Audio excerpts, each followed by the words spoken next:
Sabe-se que o planeta Terra é dividido em placas tectônicas, nas quais estão se movimentando e gerando a dinâmica da litosfera terrestre.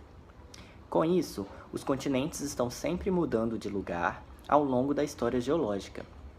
Sabemos também que o nosso planeta já teve diversos outros arranjos oceânicos e continentais, os quais deixam os pesquisadores curiosos para compreender as fortes atividades geradoras dos movimentos de grandes porções da crosta.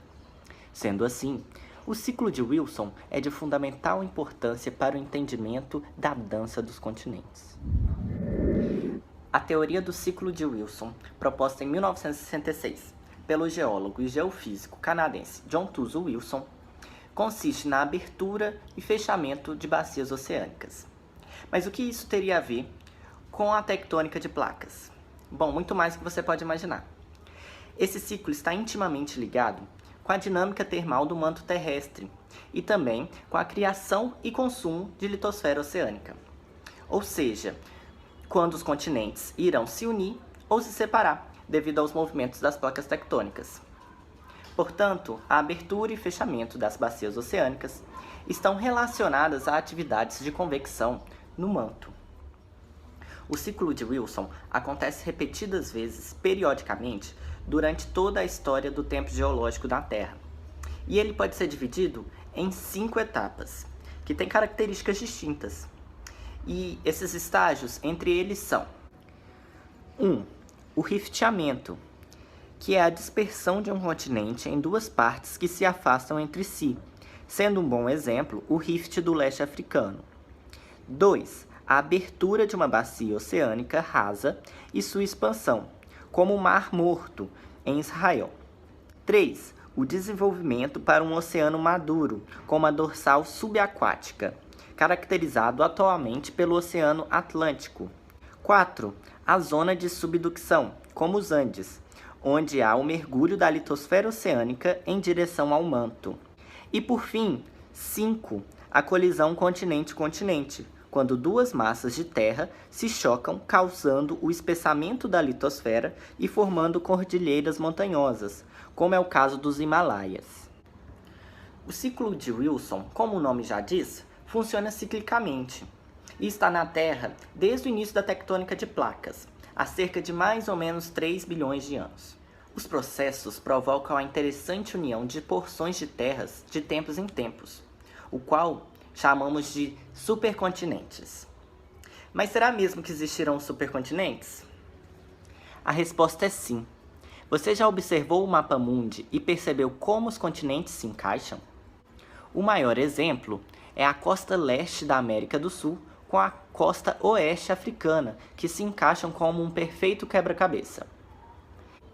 Além disso, os geólogos utilizam diversos fundamentos para a comprovação da existência desses supercontinentes e onde eles se dispunham no globo.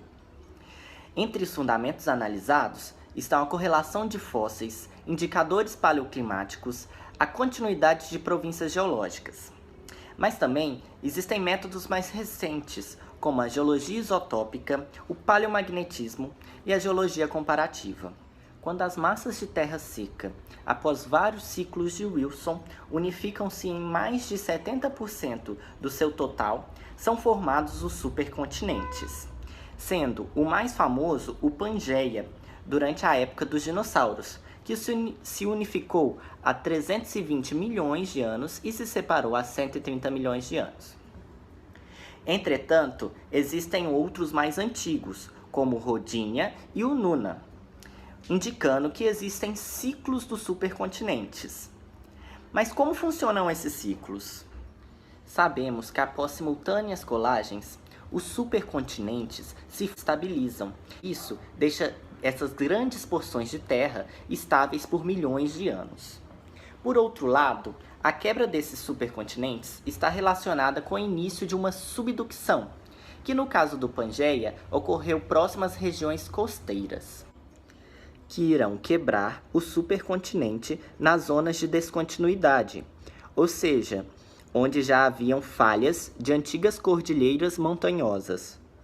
Partindo do princípio de comparação entre densidades, é possível afirmar que, enquanto a crosta oceânica ela vai sofrer subducção, o material continental ele vai tender a permanecer na superfície terrestre, devido à sua menor densidade. Além disso, a crosta continental ela evita a perda do calor do interior da Terra, devido à sua grande espessura, que pode chegar até 70 km, e ela vai exercer uma influência muito grande no manto logo abaixo dela, o que vai configurar ela como um fator de extrema relevância no controle do ciclo dos supercontinentes. Isso ocorre pois ao longo de um grande intervalo de tempo, o supercontinente ele vai gerar um acúmulo de calor, que vai gerar soerguimento, fusão parcial do manto e, consequentemente, a dispersão desse material continental.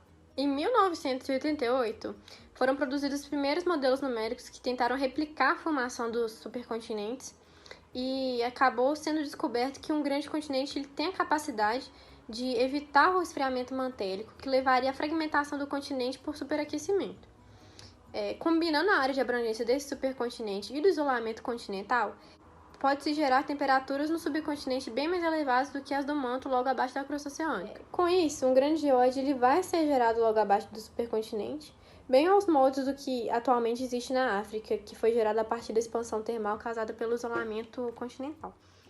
Quando não há um supercontinente, a planiforme do manto é caracterizada por uma corrente de convecção de grau 1, harmônico e esférico, com uma grande subida em um hemisfério e uma grande descida no outro.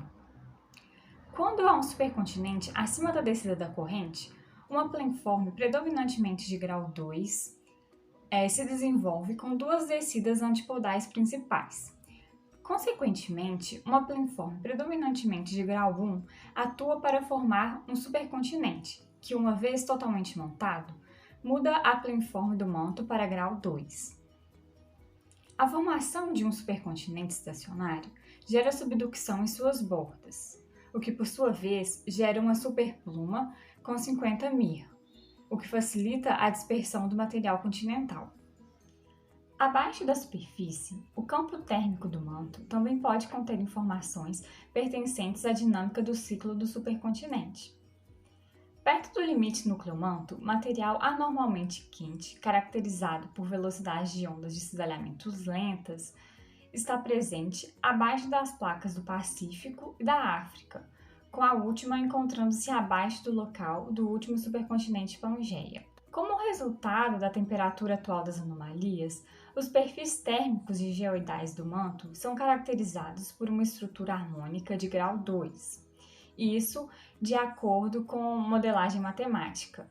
Essas duas regiões são caracterizadas por baixas velocidades de ondas de cisalhamento. Além disso, zonas de velocidade ultra baixa também residem no limite núcleo-manto, mas são de uma ordem de magnitude menor. No momento, há um forte debate se essas ondas são termais ou se possuem uma composição química muito diferente do manto circundante. Uma das formas de entender a influência da formação de um supercontinente na superfície da Terra é através das LIPs, que são as grandes províncias ígneas.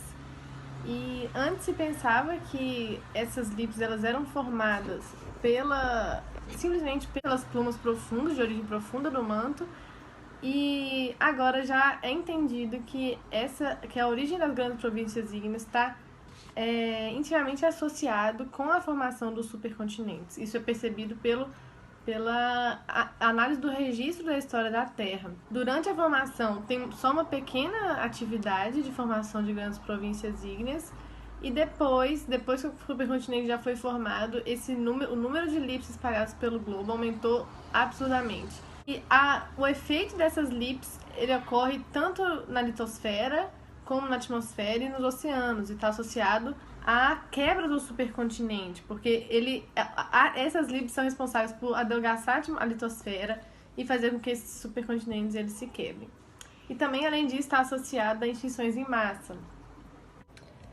A importância das zonas de convecção em toda a dinâmica interna da Terra e a influência disso na geração de supercontinente está relacionada à formação de plumas. Essas plumas, elas levam à movimentação da placa, reposicionamento de zonas de subducção, que novamente influenciam a geração de correntes de convecção no manto. E a formação de supercontinentes, uma forma de entender, de perceber essa evolução térmica do manto através dela, é que ela atua na variação térmica do manto, tanto na parte rasa como na profunda. Na parte rasa é a parte do isolamento continental, que aumenta a temperatura do manto superior. Isso, na verdade, é um pouco discutido ainda, se esse isolamento realmente ele tem essa influência, se ele consegue alterar a temperatura, ou se ele pode até diminuir a temperatura do manto. E também na parte profunda, porque o supercontinente ele faz com que seja reposicionada a zona de subducção. Isso faz com que sejam desenvolvidas plumas profundas. E aí existem modelos numéricos sobre isso que discutem essa questão do isolamento continental, se ele tem realmente essa influência considerável. E ainda é discutido também sobre a origem dessas plumas. E Yoshida, 2013, diz que só a variação da movimentação do manto já é capaz de gerar essas plumas. E diz também o tamanho das placas, né? O tamanho maior do que o habitual das placas do supercontinente, ele consegue fazer com que essas plumas sejam formadas. E um ponto que ainda é discutido é sobre a zona de baixa velocidade de onda S, se ela realmente tem uma participação ativa na geração dessas plumas, né? Mas ainda é muito difícil perceber pela falta de registro. Os ciclos dos supercontinentes constituem um processo sequencial e cíclico de montagens e derivas de supercontinentes ao longo da história geológica da Terra, tendo sido o Pangeia apenas o último deles. Cada um desses ciclos é uma sequência de episódios que incluem a construção e junção de crostas e rifteamento das mesmas. O ciclo completo da formação de supercontinentes, desde o início de sua montagem até sua deriva máxima, é efetivado através da abertura e do fechamento de várias bacias oceânicas, ou seja, através de vários ciclos de Wilson que podem ser completos ou incompletos. Após esse vídeo, esperamos que tenham aprendido um pouco mais a fundo sobre os processos do ciclo de Wilson, a formação e separação dos continentes e os efeitos termais na dinâmica da tectônica de placas. Além disso, agradecemos a todos e todas que nos acompanharam até aqui. Agora, fiquem com um pequeno vídeo realizado pela Tech Insider que apresenta a provável dança dos continentes em 250 milhões de anos no futuro, até a formação de Aurica, o próximo supercontinente do planeta Terra. E lembrem-se que o ciclo de Wilson está presente em todas as etapas. Obrigado e até mais!